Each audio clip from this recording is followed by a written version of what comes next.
আমার ছাত্রের কলার চেপে ধরলেন কেন আপনারা? আমার ছাত্রের কলার, আমার ছাত্রের মুখে হাত দিলেন কেন? বাংলাদেশের মুখে চাপ ধরে আছেন। এই পুলিশ ভাইদেরকে বলি, এদের বাপ মা নাই, এদের আত্মীয় স্বজন নাই, এদেরকে কেউ বলে না যে তোমরা কি করছো? বুলেট আপনি দেখেছেন বাবা মায়ের আত্মনাদ, অভিশাপ আসমান কাঁপে। একটা মারবেন 10টা আসবো, 10টা মারবেন লক্ষ আসবো। সারা দেশের মানুষ, মা বাপ সব একসাথে দাঁড়াবো। কিছু হটবা না, ভয় পাবা না।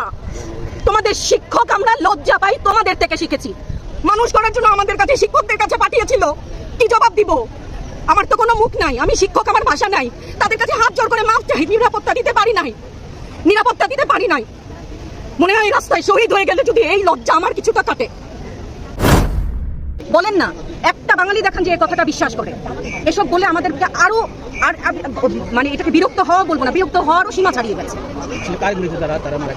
সারা বিশ্ব জানে পুলিশের গুলিতে, সন্ত্রাসীর গুলিতে, আওয়ামী লীগের পোষা এই ছাত্রলীগের কর্মীর গুলিতে আর একটা কোনো ছাত্রের হাতে কোনো অস্ত্র দেখান।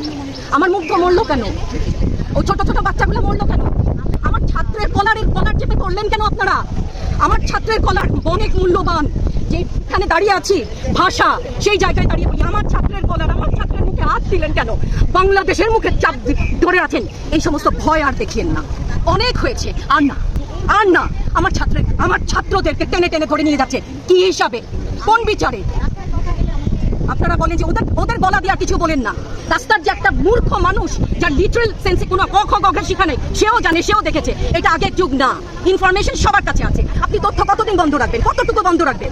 এই সমস্ত মিথ্যাচার করে ওনাদেরকে ছোট হতে, হাস্যরসের পাত্র হতে প্লিজ একটু অনুরোধ করেন। আচ্ছা ম্যাডাম, আরেকটা ব্যাপার, যে 6 সমন্বয়কারী হেফাজতে আছে, তারা অনশনেও আছে। আমার বাচ্চাগুলো না খেয়ে আছে, আমাদের বাচ্চা না খেয়ে আছে। আপনাদের ঘরে নাই? এই পুলিশ ভাইদেরকে বলি, এদের বাপ মা নাই, এদের আত্মীয় স্বজন নাই, এদেরকে কেউ বলে না যে তোমরা কি করছো? এদের সন্তানরা পেছনে নাই, এদের সন্তানদেরকে, এদেরকেও তো আমরা বড় করেছি, এদেরকেও তো আমরা শিক্ষা দিয়েছি। চালানগুলি আমাদের উপরে।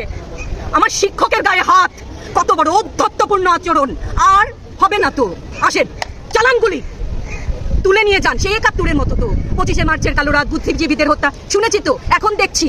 আগে শুনেছি, এখন দেখছি। প্রধানমন্ত্রী বলে থাকেন যে স্বজন হারানোর বেদনা সে বুঝেন, এই বিষয়ে সব জায়গায় আপনাদের কি বলার থাকবে ম্যাম? মানে এখন এটা ওনারটা অবশ্যই উনি বুঝেন। ওনার সময়ও আমরা কিন্তু একাত্মতা প্রকাশ করেছি। এই বেদনা যদি কেউ অনুভব করে, এই জিনিস হবার কথা না। উনি যদি সত্যিই বুঝতেন, মুগ্ধের মা, অন্য যতগুলো শিশু থেকে শুরু করে, শিক্ষার্থী থেকে শুরু করে মরে গেলেই বেদনা বুঝবে। আমার 6টা সন্তান যে ওখানে ডিবি হেফাজতে অনশনে আছে, তাদেরটা কে বুঝবে? বুলেট আপনি দেখেছেন বাবা মায়ের আত্মনাদ, অভিশাপ আসমান কাঁপে। আপনাদের কাঁপে না? তার কাঁপে না? অভিশাপের ভয় হয় না? বুকগুলা গাজরা হয়ে গেছে আমার সন্তানদের। রাবার বুলেট বলবেন, কি বলবেন? এগুলো অস্ত্রের মুখে দাঁড়িয়ে আছে। আমাদের পয়সায় কেনা বুলেটে আমাদের সন্তানদের আপনারা বুলেট ছুটছেন। আর কত পুলিশ ভাইদেরকে বলি, ভেতরে তো আপনিও মানুষ, পুলিশ ভাই বলি না, ক্ষমা করবেন, মুখ থেকে বার হয়ে গেছে। তাদের ঘরেও সন্তান আছে, তাদের খোলসের ভিতরেও মানুষ। যারা এখনো ঘরে আছেন তারাও জানেন আর কতদিন ভয় পাবেন। ভয়েই থাকেন। একটা মারবেন 10টা আসবো, 10টা মারবেন লক্ষ আসবো। সারা দেশের মানুষ, মা বাপ সব একসাথে দাঁড়াবো। পরিবারগুলোর প্রতি যারা মায়েরা যারা আছেন, তাদের উদ্দেশ্যে কিছু, তাদের কাছে তো হাত জোর করে ক্ষমা চাই। ওরা আমাদের কাছে পাঠিয়েছিল, ওদের সন্তানকে মানুষ করার জন্য আমাদের কাছে, শিক্ষকদের কাছে পাঠিয়েছিল। কি জবাব দিব? আমার তো কোনো মুখ নাই, আমি শিক্ষক, আমার ভাষা নাই। তাদের কাছে হাত জোর করে মাফ চাই, নিরাপত্তা দিতে পারি নাই। মনে হয় রাস্তায় শহীদ হয়ে গেলে যদি এই লজ্জা আমার কিছুটা কাটে। ওদেরকে বলবার আমার কিছু নাই। প্রশাসন এবং সরকারের পক্ষ থেকে বলা হচ্ছে যে এই আন্দোলনের ভিতরে তৃতীয় পক্ষ এবং জঙ্গি। আরো বলেন না, আমি হিজাব পরি, বলেন আমি হচ্ছে গিয়ে জঙ্গি।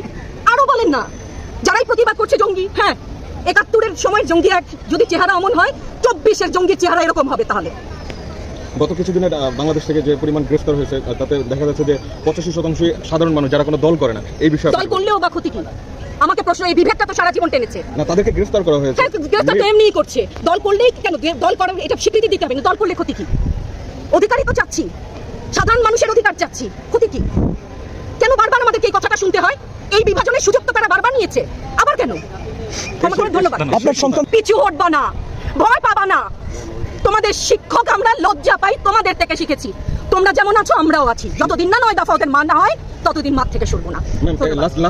না তো আপনি নিরাপদ সংবাদ কর্মী, আপনি কি আত্মসম্মান বিসর্জনকে বিভিন্ন নিউজ, লেবুর বাম্পার ফলন নিউজ করতে হচ্ছে না? আপনারও লজ্জা লাগছে না? আত্মীয় স্বজনের কাছে মুখ দেখাতে পারছেন না তো? আপনার হয়ে আমি লড়ছি, আমাকে সহায়তা করেন। Thank you.